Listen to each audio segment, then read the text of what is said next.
All right, Kiss, Pink Floyd, Alice Cooper, Lou Reed, they all have our next guest in common. Music producer Bob Ezrin has been behind the board for some of the greatest hits of all time. He produced Pink Floyd's The Wall, but now he's moved from making hits to making headlines after renouncing his U.S. citizenship and moving back to Canada. Bob Ezrin is here to talk about what motivated that decision and his new Lifetime Achievement Award. We have lots to discuss. An honor to have you here. Welcome. Oh, thank you. It's my great pleasure. Listen. And good morning, Attila. Oh, Attila is our director who just says, oh my goodness. And I've got one back for you. Good morning, Jan, which I understand is your wife who watches the show all the time. So good morning to you. Every morning. Oh, I love it. Well, we have lots to talk about this morning. First of all, you're here for one of the greatest Canadian honors. You're receiving the Governor General's Lifetime Achievement Award, so congratulations. Thank you very much. We're going to get to that in a moment, but I want to start with your thoughts on what's been happening between Canada and the U.S. and your reaction to where our relationship sits today. I mean, I can't believe where our relationship is today. It's not as though this was a surprise completely, because we've heard from Trump for years and years about making America great again and making America the center of the universe, pretty much.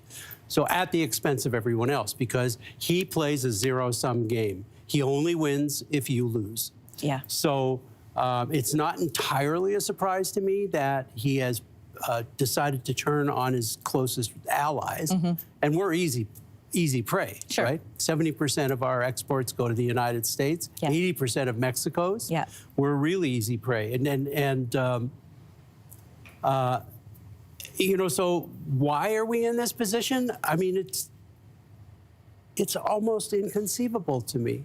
And one of the reasons why we decided that we had to get out of the U.S. Yeah, what was the nail in the coffin for you? What made you change your mind? The nail in the coffin, I don't think there was like one moment, but it was feeling the public shifting to rightward, shifting towards a more sort of macho, less inclusive, you know, more aggressive kind of stance, and also I think that the level of intelligence and social conscience, you know, in the United States just started to drop dramatically. And what we saw was we were going to, you know, we had two choices. We were either going to stay there and live in a place that we didn't want to be, or we could just go home. And we've always had a foot here. Yeah. So there's a lot of people who feel the same way you do, but they stay in America and they're like, I'm just going to ride it out. So far, it's only 4 years. That wasn't enough for you. No, I'm not sure that it is only 4 years. You know, I think that this is a movement that has been created. Donald Trump is the figurehead and leader right now. He's the head of the crime family. But, you know, the crime families have a habit of going on once they've been established. Once they take their turf, they don't give it up easily. And I think there's been a great deal of gerrymandering in the United States. It's going to be very difficult for Democrats to prevail and have any kind of primacy there. And the fact is, I think the Democrats just sort of gave up. Yeah. Well, I've heard other people say that that's what it feels like. Yeah. And so you've come here, you're renouncing your U.S. citizenship. Yes. But part of the reason you're here, and I want to get to this very briefly, is because of this Lifetime Achievement Award, and that is because of your incredible, incredible career. You know, you have worked with titans in the industry, which is what we started out talking about. There are legendary albums, and then there is The Wall, which you produced for Pink Floyd. And I can't imagine being in the room when Comfortably Numb was still TBW, which is to be written. Did you have, I mean, I'm sure you can see that moment in your head. Was there, at any point, did you go, this is a shift. This song is going to change things? Absolutely. Did you? Oh, yeah, I knew it. We didn't have it at first. We had a hole, you know, very quickly. So this is a big, long story. It was a double album. We knew that, you know, we had to fill all of those spaces. And there were certain moments along the way where we were missing that song. I needed a song in D.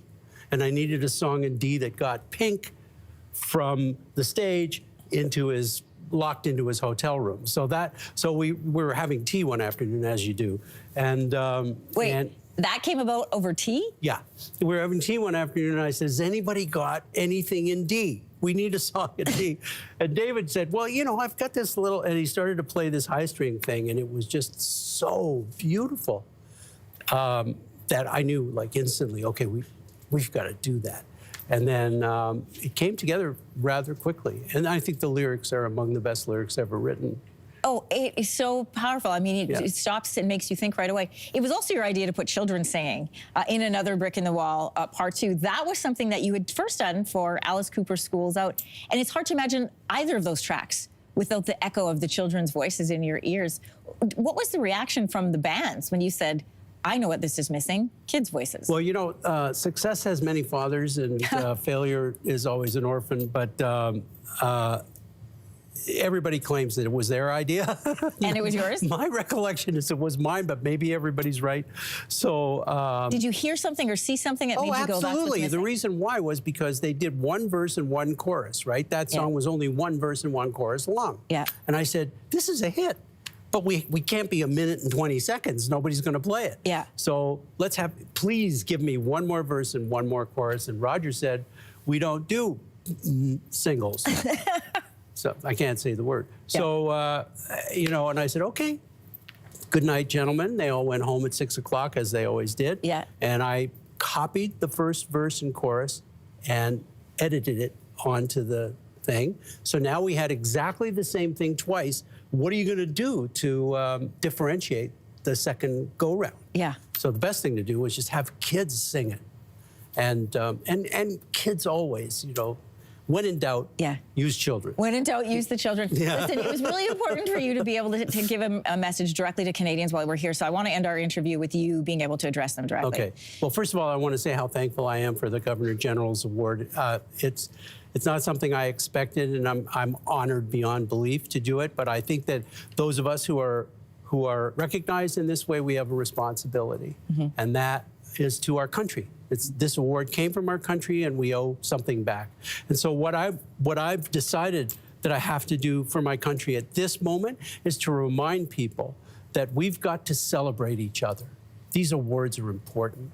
We have to celebrate our achievements. We have to celebrate our culture, and we have to lift each other up at this moment so that we can be stronger as a country, stronger as a people. What's coming now is going to be really tough for all of us. Yeah. And there will be sacrifice involved, but if we stick together, we'll weather this, we'll be stronger, and we'll continue to live in the best country on earth. That is a fantastic message. No children needed. No children needed. Bob Ezrin, an honor to have you here in our studio today. Thank you so much for being here. Thank you. All right, we'll be right back. If you like that video, make sure to subscribe to the Your Morning YouTube feed, where you can find all kinds of new content posted every weekday morning.